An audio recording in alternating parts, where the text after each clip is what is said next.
On September 11, 1857, around 120 men, women, and children traveling in a wagon train from Arkansas were brutally killed by a group of Mormons seeking revenge. This tragic event, known as the Meadows Massacre, remains a source of heated debate and strong emotions to this day. In April, the wagon train bound for California gathered near Crooked Creek, Arkansas, about 4 miles south of present-day Harrison. The group consisted of approximately 120–150 individuals, mainly from northwestern Arkansas, along with hundreds of draft and riding horses and around 900 head of cattle. Initially referred to as the Baker train, it later became known as the Fancher train during the journey. As the pioneers journeyed westward, tensions were escalating within the Mormon community in Utah. President James Buchanan, alarmed by exaggerated reports of unrest in the territory, appointed a new governor to replace the current Mormon leader, Brigham Young. Additionally, there were widespread rumors that President Buchanan had dispatched a significant number of U.S. Army troops to Utah to quell what he perceived as a Mormon rebellion. These actions fueled a widespread suspicion of outsiders and non-Mormons, as the Mormon community feared potential destruction by the federal government. In response, Brigham Young declared martial law on August 5th, which included restrictions on travel through the territory without authorization. Moreover, Utah residents were advised against selling food to immigrants, particularly for livestock. Amid this tense atmosphere, the weary travelers reached Salt Lake City around August 10, 1857. At this crucial juncture, the wagon train members sought to repair their equipment, restock supplies, and replenish their provisions. However, the once friendly Mormons, typically eager to engage in trade, had become hostile and unwilling to conduct business. A Mormon guide advised the wagon train to opt for the southern route, citing the northern route's risks of Indian attacks and harsh winter conditions. Conversely, the southern route promised ample forage for their livestock and less peril. Despite this counsel, the train's leaders opted to backtrack and select the southern route. Nevertheless, some members chose to proceed along the path near the Humboldt River. Consequently, the train split, with plans for eventual reunification. While the majority of the train chose the southern route, contemporary historians widely argue that the group could have traversed the northern journey with minimal challenges. Indeed, those who opted for the northern path, such as Melinda Cameron Scott, her children, the Page family, and others, completed the journey without incident, reaching California safely by October 1857. As the Fancher train journeyed southward without authorization from the Mormons, interactions with local settlers grew tense. Rumors spread that individuals within the Fancher party were part of a mob responsible for the killing of Mormon founder Joseph Smith Jr. years prior. These rumors gained traction with each retelling, with reports of misconduct becoming increasingly exaggerated by the time the wagon train reached Cedar City. With both hunger and resentment festering, the Fancher train continued westward through Cedar City, while locals convened meetings to discuss how to address the unwelcome visitors. On the outskirts of the desert, roughly 35 miles southwest of Cedar City, the wagon train paused to rest and recover for several days in a meadow encircled by numerous springs. Meanwhile, the militia in Cedar City had determined that the Fancher train needed to be dealt with. At dawn on September 7, 1857, the travelers found themselves under attack by Paiute allies of the Mormons and militiamen disguised as Native Americans. Despite arranging their wagons in a circle for defense, 7 individuals were killed and 16 wounded in the initial onslaught. The siege persisted for the following 5 days as the wagon train fought back. On Thursday evening, September 10th, Major John M. Higbee delivered orders from Colonel Isaac C. Haight in Cedar City to John D. Lee, instructing him to lure the emigrants away from their position and kill any who could communicate.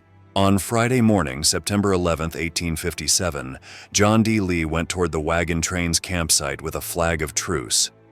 Facing shortages of water and ammunition, the party greeted the militiamen with relief, thinking they had come to rescue them. The emigrants were presented with an offer: abandon all their belongings to the Indians and they would be escorted safely back to Cedar City. Excitedly agreeing to the terms, the young children and wounded were loaded into the wagons while the women and older children walked together. The men followed behind, walking beside their militia guards armed with weapons. After traveling about a mile and a half, Major John M. Higbee stood up in his saddle and yelled, "Do your duty." As per his orders, everyone except the young children was ruthlessly slaughtered, either by their armed escorts or by Paiute assailants lurking nearby. Around 120 unarmed men, women, and older children were slaughtered, while 17 children under the age of 7 were spared. In 1859, a traveler passing through the area depicted the scene as too gruesome and appalling to put into words. Human skeletons, scattered bones, eerie skulls, and strands of women's hair were strewn across a distance of 2 miles in a terrifying array.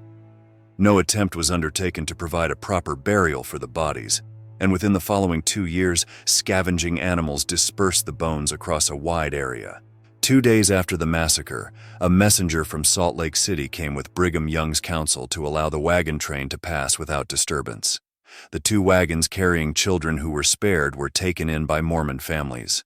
Shocked by the atrocity and concerned about potential consequences, Brigham Young orchestrated a church concealment, blaming the Paiute for the massacre. He claimed that the settlers had inadvertently caused the deaths of several Indians by providing them with tainted meat and by contaminating some of their water sources. This cover-up persisted for several years despite external outcry and inquiries. A stone monument was built, bearing an inscription that read, "Here rest the remains of 120 men, women, and children from Arkansas, murdered on September 11, 1857. Over the memorial, an officer inscribed a crossbeam with the phrase, "The Lord says, vengeance is mine. I will repay." Captain James Lynch of the U.S. Army escorted the surviving children back to their families in Arkansas.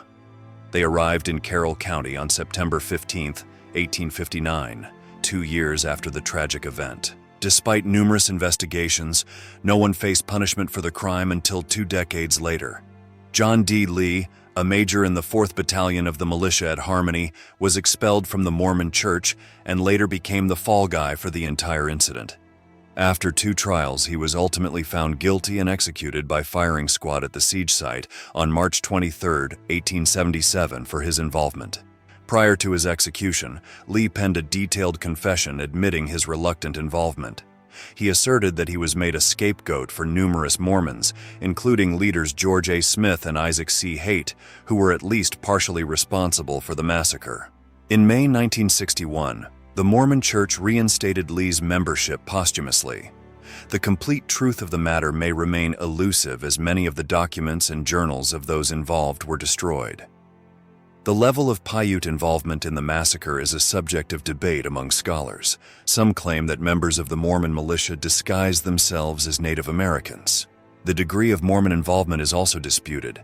While some argue that officials in Cedar City sought guidance from President Brigham Young in Salt Lake City, with his delayed response potentially preventing the massacre, others remain skeptical that even this would absolve Young of responsibility, considering his significant authority and influence as the Mormon leader. In 1999, a new memorial honoring the pioneers was established in Mountain Meadows, Utah, and is currently maintained by the Church of Jesus Christ of Latter-day Saints. The Mountain Meadows Massacre remains unmatched among the atrocities in American history. It was an act devoid of any reason or justification to mitigate its dreadful nature. When nearly depleted from exhaustion and thirst, the caravan men were approached by white men bearing a flag of truce and persuaded to surrender their weapons under the most solemn assurances of safety. They were then ruthlessly slaughtered. William Bishop, attorney for John D. Lee.